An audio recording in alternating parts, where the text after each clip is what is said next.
What's up, it's cinemashogun here, and I mention this from time to time on my channel, but I feel like this story is providing the perfect opportunity to talk about this again.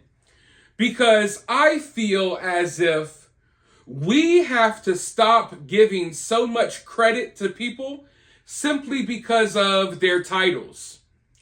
I feel like we have to stop worshiping at the feet of professionals and experts and taking their word as if it's gospel, as if it's written in stone. And you know, the true crime community has a huge problem with this. There's always these ex-FBI agents, these ex-police officers, these lawyers that insert themselves into this community, and they use their titles to make it seem as if what they have to say is more important or more informed than anyone else. You'll have a YouTuber that will come, "Oh, I was a police officer 30 years ago. Please listen to me because what I have to say is more important because I used to be a cop." And then you have all of these YouTube lawyers. 99% of them have never handled a real case in their life. They spend thousands upon thousands of dollars for a piece of paper that tells you that they're more important than you are, yet they've never done anything in this profession. That's why they come to YouTube. They can't handle a real case, so they come to YouTube and pretend as if they know more about all of these cases than anyone else. But isn't it funny that YouTube lawyers always find themselves wrapped up in lawsuits? Y'all should know the law better than anyone else. You know what you can and what you cannot say. Yet all of these YouTube lawyers are involved in defamation suits and what have you.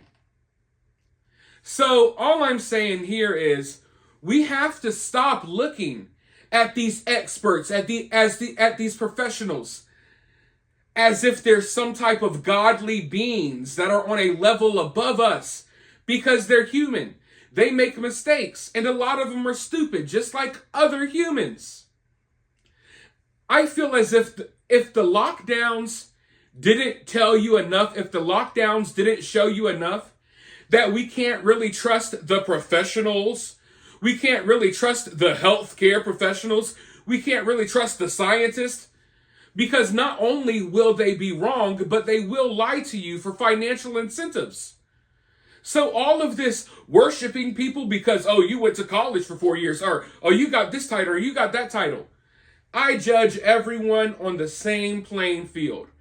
I know that there are people out there on the streets with nowhere to go that are often smarter than some of the highest praised medical professionals you can think of. Now, some of you are wondering, why am I talking about that right now when I'm talking about this case of the 3 Kansas City Chiefs fans who were found frozen to death in their friend's backyard? Well, you see, Jordan Willis, I feel like this is flying over a lot of people's heads. Jordan Willis isn't just your average guy. Jordan Willis is a guy with titles. Jordan Willis is a guy with a very expensive education. Jordan Willis is literally a scientist that was working on the cure for HIV. Jordan Willis literally works on vaccines, the jab. Jordan Willis was doing research on the beer bug. But guess what else Jordan Willis was doing? Jordan Willis was partying with his friends. And they were doing blow, they were doing booger sugar, they were doing fentanyl, and 3 of his friends died in the backyard. So what does this tell you? What does this show you? I mean, really, what does this tell you? Here we have a guy that's literally working on the cure for HIV, right? He's gotten several awards. He's well known in the medical scientific community. And what is this guy doing?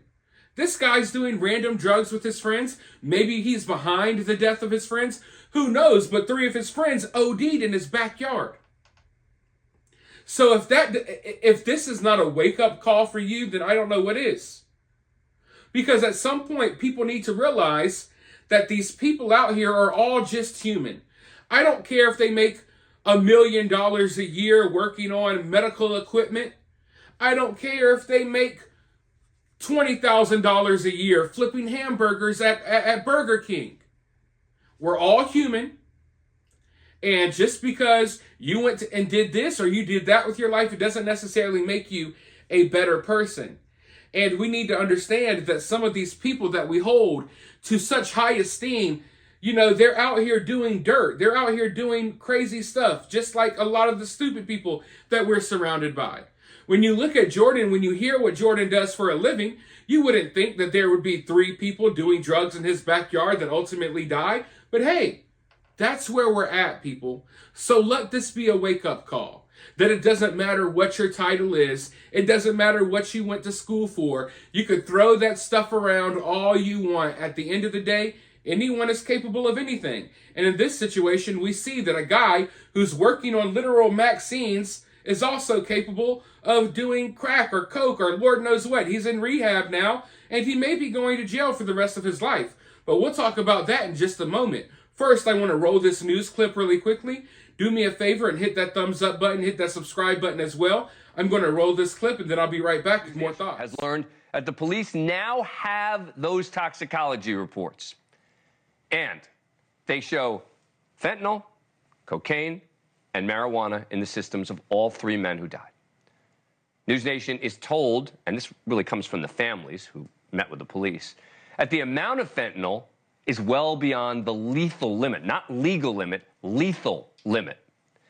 Today, the toxicology reports shared with those families, 38-year-old Ricky Johnson, 36-year-old Clayton McGinney, 37-year-old David Harrington.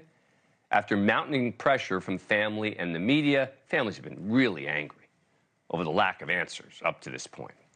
Meanwhile, the living friend, Jordan Willis, was a tenant in the home they'd gone to, moved out of the house, checked himself into rehab, never contacted the police despite the men being dead and frozen in his backyard for 2 days. His family calling the deaths of his friends as a serious wake-up call. They're saying that this is what led him to go into rehab. After the shocking loss of 3 of his close friends under extremely tragic circumstances, Jordan recognized he had a problem with addiction. He immediately checked himself into rehab after vacating his home and putting his things into storage. Since the beginning of this case, police have said there were no signs of foul play. They were not investigating this as a homicide. And tonight they're just saying the case remains an ongoing death investigation. Joining me now, Jesse Weber, attorney and anchor for the Law and Crime Network, also a News Nation legal contributor. And my friend Mark Eiglarsh, criminal defense attorney and former Miami-Dade County prosecutor. All right, so Jesse, now we've got this information about the fentanyl, a lethal limit. Where do you think that takes the investigation? So what we don't have is the autopsy report. What I mean by this is we still don't know the exact cause of death or manner of death. It looks like it could be the fentanyl. What we don't know is how they got the fentanyl. We don't know if they knew they ingested fentanyl. So many of the cases we cover are people who are given what they think is some other drug, and it's laced with fentanyl. The person who supplied it actually ends up facing criminal charges. Because we don't have those answers yet, it then becomes a question of who introduced that into the mix. And remember, they all died together outside, which is a very eerie circumstance, and we know that Mr. Willis was allegedly passed out. So did they all take it together? That becomes the next question. We definitely have a piece of the puzzle, but now it becomes what do we do with it? But, and Jesse raises an important point, Mark, which is whether it was intentional or not. It could be totally unintentional, and yet the person who supplied the fentanyl, whether it's the guy in the house, whether it's somebody else, could be in legal trouble. I know that all too well. My first thought was, with certainty, they're going after whoever might have supplied the drug. I am representing someone currently who was an addict and was using drugs with someone else, and he supplied it to her. She overdoses, and now I'm defending him for felony first-degree murder. So that's the popular charge these days. Let's find out where the drugs came from. Let's go after them and subject that person to a life sentence. That guy didn't bite his tongue at all. He just laid it out there for you. Yes, there's a possibility that Jordan goes to jail for the rest of his life behind this. We have not one man, not 2 men, but 3 men dead. So Jordan could be charged with murder. Who knows what Jordan may be charged with? But Jordan's titles may save him. Jordan's titles, maybe people will give Jordan the benefit of the doubt because Jordan's not a slumlord. Jordan's not a junkie on the streets. Jordan is a high-functioning addict. That's what you call him. And to be real with you all, I understand that we always judge the addicts that are on the streets doing this and doing that. I understand. But a lot of the addicts out there, they're in high-ranking positions. I'm telling you right now, a lot of the people running this world, most of these high-profile politicians, most of these businessmen, these CEOs, these people, running these billion-dollar corporations, most of them are on drugs. Okay? That's just the facts, people. You could look at them as if they're gods if you want to, but I guarantee you they're in the bathroom snorting stuff up their nose. Okay? So when it comes to Jordan, who knows what may happen to Jordan? But I think this is a conversation that's going to start being had because now we know it, something was in these guys' system. We already knew that, but now we got it confirmed. So now we wait, where does this go next? Now, if the parents weren't so out there fighting for answers, and if people on social media like me and the other YouTubers you may watch, if we weren't all fighting for answers, I think that this case would just go away. It would blow away with the wind, right? Like Pocahontas or something. But because there's so much pressure being applied here, it kind of forces law enforcement's hand to actually do something because they know they have eyes on them.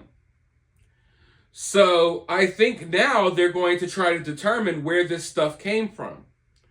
Did another friend bring it? Did Jordan call someone to bring it? Did these three men, along with Jordan, did they call a dealer that brought this stuff to the house? Or did Jordan already have it? And then in this situation, I feel like we have to go one step further. Even if Jordan got some substances from someone else, even if these three men or some other person got substances from someone else, did Jordan take these substances and combine them into his own homemade concoction? Because everyone around town, I won't say everyone, but sources around town and sources close to the family, cousins and what have you, people who've known Jordan since high school, they say that Jordan does this. Okay? They've accused Jordan of doing this. So in this situation, we have to wonder, okay, not only where did they get their stuff from, but once they got their stuff, what happened after that? Was there any tampering and mixing up the stuff? Because from what we've been told and from what, people are saying, Jordan makes these concoctions and he has been since high school. So that's another detail that we have to find out. But as of right now, it's looking serious. It's looking like if they're able to find out certain key details about what happened that night, and I know they're looking through the phones and stuff like that, it looks like Jordan may be going away for some serious time if Jordan was the one responsible for supplying this stuff or tampering with it or what have you. But for now, I want to know your thoughts down in the comments below. While you're down there, make sure you hit the thumbs up button. If you're feeling generous, you can donate to the channel. I'll have my Cash App in the pinned comment. You can also help the channel by subscribing, ringing the notification bell, sharing this video, and all of that good stuff. But with that being said, I'll talk to you all very soon in the next one.